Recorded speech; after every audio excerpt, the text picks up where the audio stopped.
हरे कृष्णा। आज से आरंभ हो रहे पवित्र श्रावण मास की आप सबको बहुत सारी शुभकामनाएं।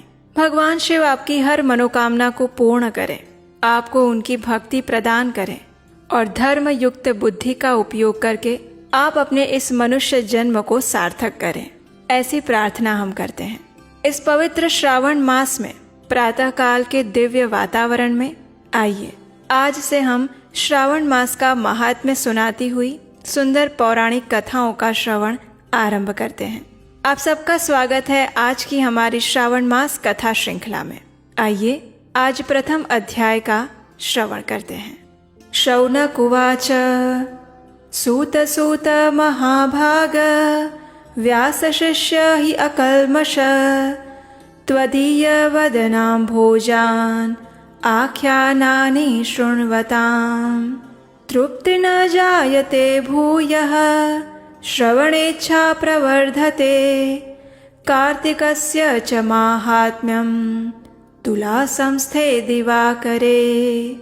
शौनक ऋषि ने कहा, हे सूत, हे महाभाग, हे व्यास देव के शिष्य, हे अकल्मष, आपके मुखारविंद से हमने अनेकों व्याख्यान सुने और उन सब को सुनते हुए भी हमारे मन तृप्त नहीं हुए हैं, लेकिन और भी अधिक सुनने की इच्छा बढ़ती ही जा रही है।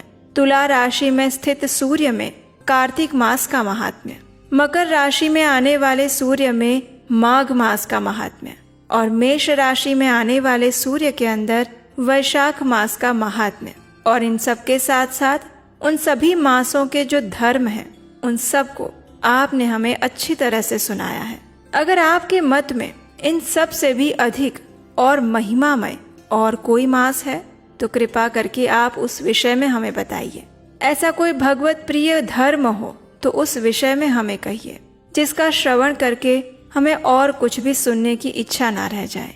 एक वक्ता को श्रद्धालु श्रोता के सामने कुछ भी छुपाना नहीं चाहिए।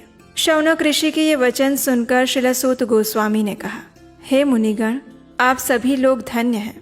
मैं आप सबको वाक्य गौरव से अत्यंत संतुष्ट हूँ। आप सबके सामने कुछ भी गोपनीय मेरे लिए नहीं है।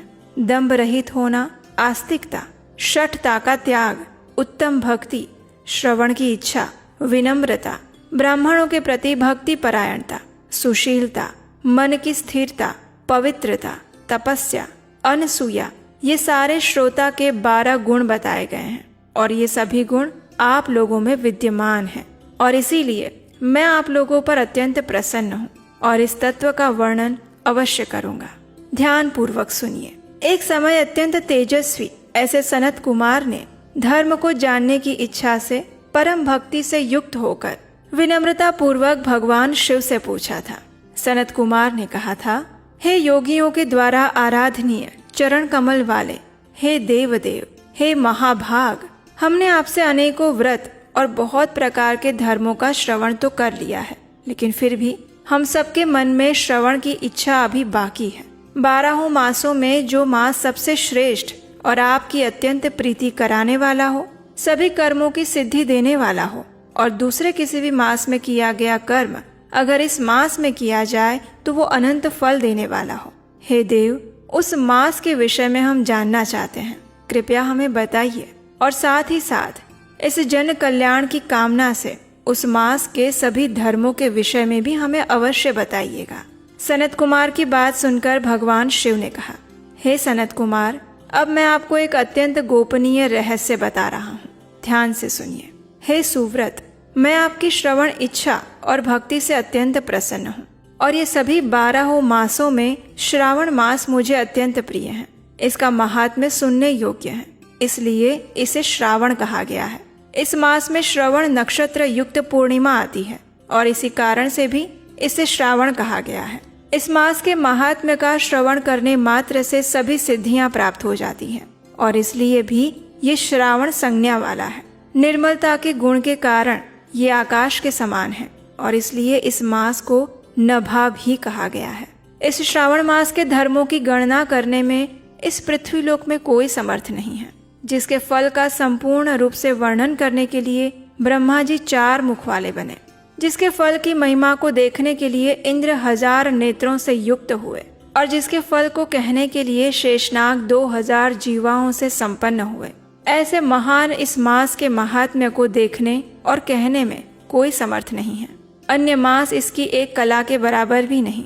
ये सभी व्रतों और धर्मों से युक्त हैं।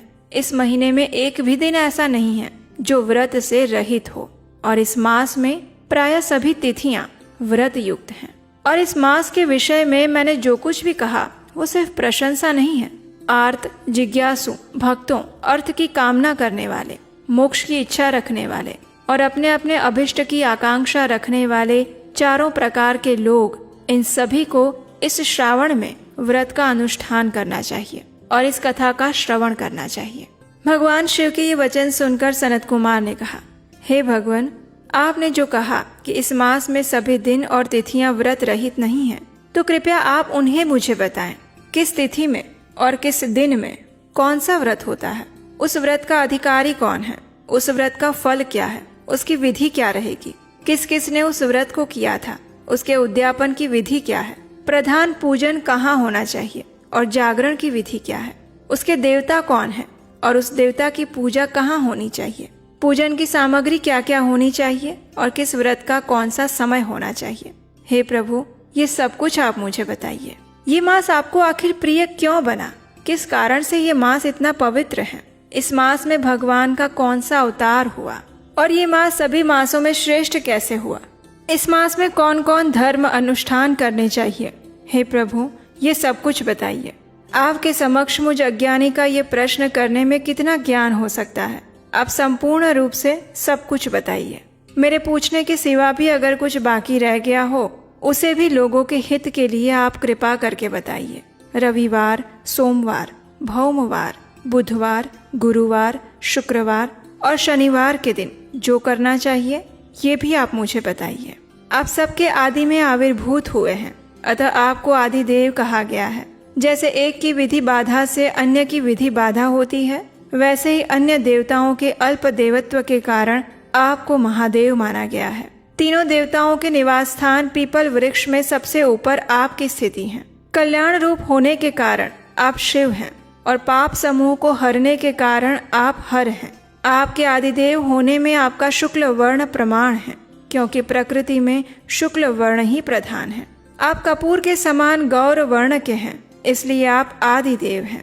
गणपति के अधिष्ठान रूप 4 दल वाले मूलाधार नामक चक्र से, ब्रह्मा जी के अधिष्ठान रूप 6 दल वाले स्वाधिष्ठान नामक चक्र से और विष्णु के अधिष्ठान रूप 10 दल वाले मणिपुर नामक चक्र से भी ऊपर आपके अधिष्ठित होने के कारण आप ब्रह्मा तथा विष्णु के ऊपर स्थित हैं। ये आपकी प्रधानता को व्यक्त करता है। हे देव, एकमात्र आपकी पूजा से पंचायतन पूजा हो जाती है, जो कि दूसरे देवता की पूजा से किसी भी तरह संभव नहीं। आप स्वयं शिव हैं। आपकी बाईं जांघ पर शक्ति स्वरूपा दुर्गा, दाहिनी जांघ पर गणपति, आपके नेत्र में सूर्य और हृदय में भक्तराज भगवान श्री हरि विराजमान हैं। अन्न के ब्रह्मा स्वरूप होने और रस के विष्णु रूप होने तथा आपके उसका भोक्ता होने के कारण, हे ईशान, आपके श्रेष्ठत्व में किसे संदेह हो सकता है? सबको विरक्ति की शिक्षा देने के लिए आप स्मशान में और पर्वत पर निवास करते हैं। पुरुष सूक्त प्रार्थना में उतामृत तत्व शेषानो इस मंत्र के द्वारा प्रतिपादन के योग्य हैं, ऐसा महर्षियों ने कहा है। जगत का संहार करने वाले हलाहल को गले में किसने धारण किया? महाप्रलय की कालाग्नि को अपने मस्तक पर धारण करने में कौन समर्थ था? संसार रूप अंधकूप में पतन के हेतु कामदेव को किसने भस्म किया? आप ऐसे हैं कि आपकी महिमा का वर्णन करने में कौन समर्थ है? एक तुच्छ प्राणी, मैं करोड़ों जन्मों में भी आपके प्रभाव का वर्णन नहीं कर सकता। अतः आप मेरे ऊपर कृपा कीजिए और मेरे प्रश्नों के उत्तर दीजिए। और इस प्रकार स्कंद पुराण के अंतर्गत ईश्वर सनत कुमार संवाद में श्रावण मास के महात्म्य का पहला अध्याय पूर्ण हुआ। तो ये थी आज की श्रावण मास महात्म्य की पहले अध्याय की कथा।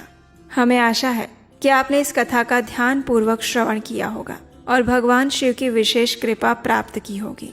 इस संपूर्ण श्रावण मास में हम आपके लिए प्रतिदिन श्रावण मास के महात्म्य का वर्णन करती हुई ये कथाएं प्रातः काल में लेकर आएंगे। और इसके अलावा भी अगर आप भगवान शिव की सुंदर कथाएं सुनना चाहते हैं तो याद से आपके अपने चैनल उपदेशाष्टकम को सब्सक्राइब करके रखिए, क्योंकि इस बार श्रावण मास में हम आपके लिए बहुत सारे पर्व त्योहारों के अलावा भगवान शिव की विशेष कथाएं भी लेकर आने वाले हैं।